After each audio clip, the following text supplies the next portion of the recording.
ng isang bagong eco farm. Malawak, maganda, saktong pasyalan ngayong summer. Pero ang may-ari nito, meron palang madilim na nakaraan.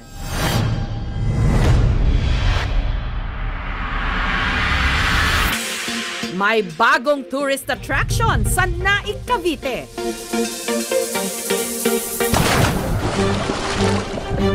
Meron itong 1,600 square meter na swimming pool na pinalilibutan ng mga cottage. Pwede ritong sumakay ng ATV.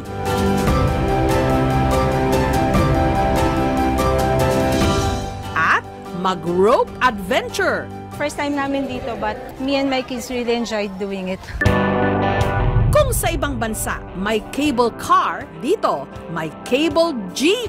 Exciting! Masaya, masaya. Good.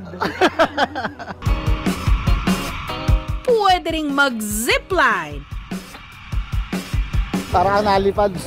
Iwan ang kaluluwa ko doon. At zip bike. Sobrang saya. Tawirin ang 160-meter skywalk hanging bridge na may tempered glass sa gitna na talaga namang nakakalula. It feels safe, exciting. Subukan din ang kanilang crystal kayak, go-kart pedal at glamping. Wala, nasa Palawan nata tayo. Lahat ng ito nasa 9 na ektaryang eco farm resort na ito. Produkto ng dugot pawis ng civil engineer na si Jun Ducat at ng kanyang misis na si Marisa. Welcome to Paraiso de Jun Quixote! Nag-umpisa po kami sa pamumulot ng mga bricks. Yung pong tinatapon ng isang company sa loob ng economic zone. Sabi niya gawin natin mga plant box, tsaka pang-design sa mga modular house. So nag-exhibit po kami noon. Nagtuloy-tuloy po ulit yung aming construction company. Lahat ng pinaghirapan ko, 10 taon mahigit, binuhos ko ulit rito. Ibang property, binenta ko, nilagay namin dito para ipaayos ang resort. Si June galing daw talaga sa hirap, laking Maynila at pangatlo sa 7 magkakapatid. Nung bata pa ako sa Blumentritt, mahirap lang kami. Ang tatay ko, isang airbrush painter. Ang nanay ko, plain housewife. Tanda ko, ang baong ko, 30 centavos lang. 7 taon lamang ako, nagtitinda na ako sa palengke ng mga kamatis, kumisa na pinya na binabalatan ko, inilalako ko. Hirap ang mga magulang ni June na sila'y pag-aralin, kaya nagsikap siya hanggang nakapagtapos ng civil engineering. Nung nakaluwag-luwag na sa buhay, itinayo ni June ang Musmos Daycare Center sa Parola sa Maynila. Ang hirap na dinanas ko na nag-aaral ako, yun ang naging damdamin ko. Kaya meron akong Musmos Daycare Center. Ang mga estudyante ro nag-aaral ng libre uniforme, libre sapatos, libre school supply, at kuminsan may papiding pa ako. Pero ang ating resort owner may madilim na nakalipas.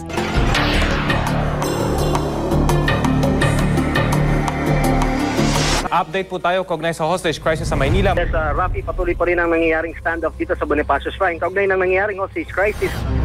17 taon na kasi ang nakararaan. Umaga ng March 28, 2007.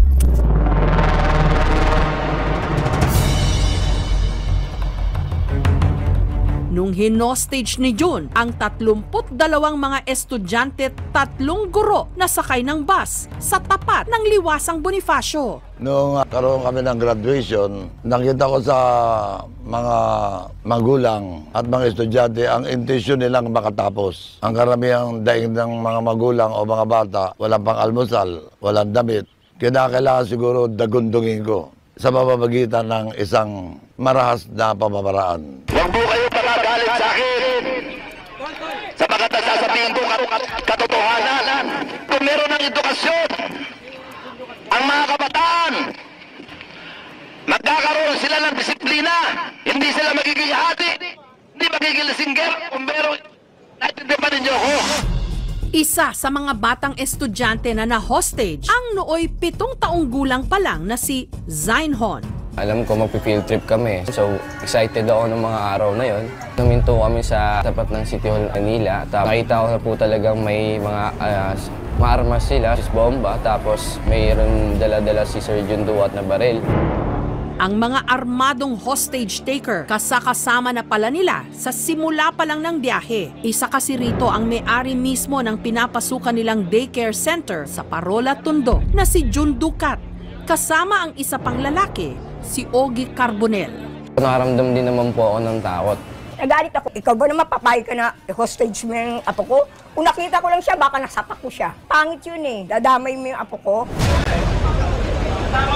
Para kumalma ang mga bata, nilibang sila ng kasama nilang guro. Ang isa sa kanila, si Marie. Lord, ano nangyari? Ba't ganito? Pagkalam namin, outing to. Ba't dito napunta kami? Kasama ni Teacher Marie sa dapat sanay excursion ang 3 niyang mga anak. Pagkasilip ko rin po nun sa may bintana sa bus na may nakita rin ako mga baril ng pulis, nakatuto kay Sergeant Ducat. Si Ramon naman, ama ng isa sa mga hinostage na bata na si Angelica. Kumusta ka naman ngayon? Niisip ko lang yung anak ko kung hanggang anong oras sila dyan. Nakita mo siya kaninang kumakaway. Ano yung pakiramdam mo kanina? Hindi ako mapakali, umiyak nga ako eh. Binigyan din daw si Teacher Marie ng pagkakataon ni June na makalabas ng bus at tumakas. Sinong gustong bumaba na. Tinanong kami. Wala pong gustong bumaba. Bandang 1:00 ng hapon, si Zainhon pinababa ng bus dahil sa taas ng kanyang lagnat. Sumakit yung ulo ko, tumaas yung temperature ng katawan ko. Ang sa isip ko, salamat na lang yung apo ko nilagnat. Agay nanawaan ako kasi nasa ambulansya na yung apo ko. Ang hostage drama inabot ng gabi. Ang mga magulang na nasa Liwasang Bonifacio noon, nagsindi na ng kandila. Ang pinakamahalaga dito yung komunikasyon. Dapat natin tandaan maging kalmado lang tayo at makipag-usap lang tayo ng normal. Huwag din tayong magrereklamo o kayo makipag-away dito. Pagbigay alam nyo agad sa otoridad. Huwag na huwag kayong makikialam. Hayaan nyong hawakan ito nung may mga aral dito, yung mga tinatawag nating hostage negotiation expert. Ang demand dyan, welfare nitong mga bata at pamilya nila. Number 1, yung education ng mga bata na yan. Pangalawa, yung livelihood at pabahay. Sinang-ayunan ko siya doon sa mga sinasabi niya. Hanggang 7:00 ng gabi, natapos ang mahabang pag-uusap ng mga otoridad sa mga hostage taker. Tuluyan ang pinalabas ni June ng bus ang kanyang mga bihag. Yan siya. Tila, hinahalikan pa yung mga bata. Yes, isa-isa. Sapagkat yung mga batang yan ay nasa daycare center na may-ari si Mr. Ducat na libre ang pangangalaga sa mga batang yan. Hindi siya sumisingil. At saka siya sumuko sa mga otoridad. Mga kapuso, tapos na po ang hostage crisis dito sa lungsod ng Maynila. Dinala sila sa Manila Police District. Sinampahan ng patong-patong na mga kaso gaya ng serious illegal detention, illegal possession of firearms and explosives, at child abuse. Hindi nyo ba pinagsisisihan yung ginawa ninyo? Kahit ilanap ng dugo ko, papaalam lang sa taong bayan kung anong dapat gawin. So pinaninindigan nyo yung ginawa nyo? At ang mga dala nilang armas. Pananggalang, una, never kami nagkwenta ng baril sa otoridad, sa mga bata. Humihingi ako ng paumanhin sa isang maras na pamamaraan upang maipahayag ang kakulangan ng pamahalaan sa mga maliliit. Doon sa mga tao na umuusga na mali ang pamamaraan na ginawa ko, bakit hindi nila puntahan yung mga squatter area? Ang katulad ko ba palagay ninyo, papansinin? Kung magsabi ako sa isang mapayapang pamamaraan. Ang mga bata agad na dinala sa ospital ng Maynila. Si Ramon hindi na binitawan ang kanyang anak na si Angelica nung nakababa ito ng bus. Ano kung kwento niya sa inyo? Hindi naman po siya kasi makapagsalita. Si Angelica 23 anyos na ngayon, nakatira kasama ng isa niyang anak sa Pandik, sa Bulacan. Akala po namin na mamamatay na po kami lahat kasi hawak-hawak po ni Sir Jun yung granada po. Yung kaliwang kamay, yung ba yun? Granada ba yun hawak niya, Mike? Mukhang yun nga. Yun. May plaster, parang may plaster pa yata. Parang may plaster yung kamay niya. Naaalala ko lang po kasi yung nangyari po sa anak ko na hindi po namin alam kung ano po yung gagawin namin. Kasi bilang magulang po, syempre, takot at kaba kung baka mamaya magpaputok po si Sir Ducat sa loob ng bus. Nagalit ako kasi bakit ginamit niya pa yung mga bata? Pwede naman siguro sa ibang paraan, di ba? Kumbaga, sinangkalan niya pa yung mga bata.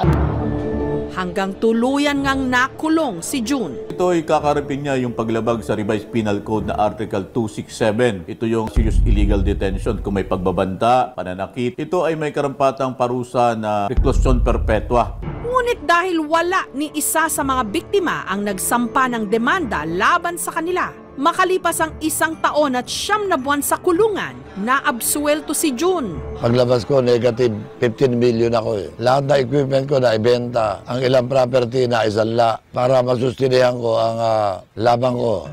Hanggang nagtayo siya ng sarili niyang construction company. Nung paglabas ko, ako pa rin ang tinangkilik nila. Sabagat sa panahon lang ako'y nangunguntata sa kanila, wala tayong project na hindi na abot ang time frame.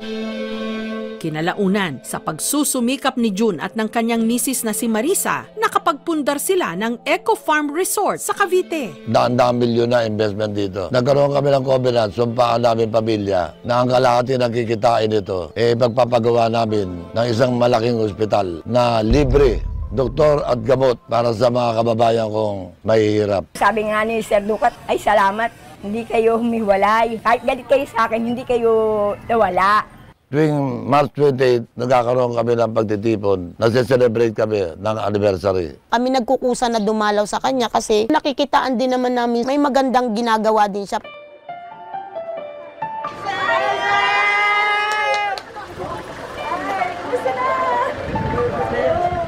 Binisita rin nila si June.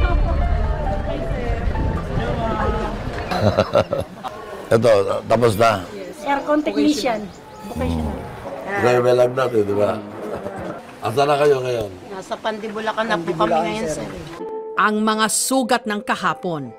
Sa kaso nila, tila hinilom ng panahon. Buo yung tiwala ko sa kanya na meron siyang pinaglalaban. Mabait siya. Nagpapasalamat din po kami sa kanya sa naitulong niya nung time na nasa Maynila kami. Hindi naman totally nalimutan kasi nandiyan pa rin yan. Kaya lang, kada anniversary, naaalala namin pero okay na yun sa amin. Ayayakapin na kami niyan, mga bata, magbibless sa kanya. It's almost abnormal na maging malapit sa hostage taker. Siyempre, maraming nabigay na tulong para sa edukasyon ng mga anak nila. Pangalawa, baka ang tawag dito ay blind following. Si Mr. Ducat, isang hero sa tingin nila, para siyang Stockholm Syndrome. Nagiging malapit ang mga biktima ng hostage taking sa hostage taker nila. Pero ang kaibahan rito ay hindi sila naging malapit sa hostage taker during the incident. Kailangan nating pumili ng pamamaraan na legal, and ang pag-hostage taking ay never acceptable whether in the eyes of the law or in the eyes of ordinary people. Ang paraiso ay kaloob ng Diyos na someday maniniwala ako na may potensyal na makapagbigay ng maraming trabaho. Kaya nga dinadaan ko na lang sa resort advocacy na lang. Si June Ducat, isang patunay na ang isang nagkamali pwedeng bumangon. Ang mga kabataan, magkakaroon sila ng disiplina. Sana lang hindi na kailangan pang humantong sa karahasan ang mga ipinaglalaban. Marinig at maaksyonan ng mga kinauukulan at hindi kailangang humantong sa karahasan.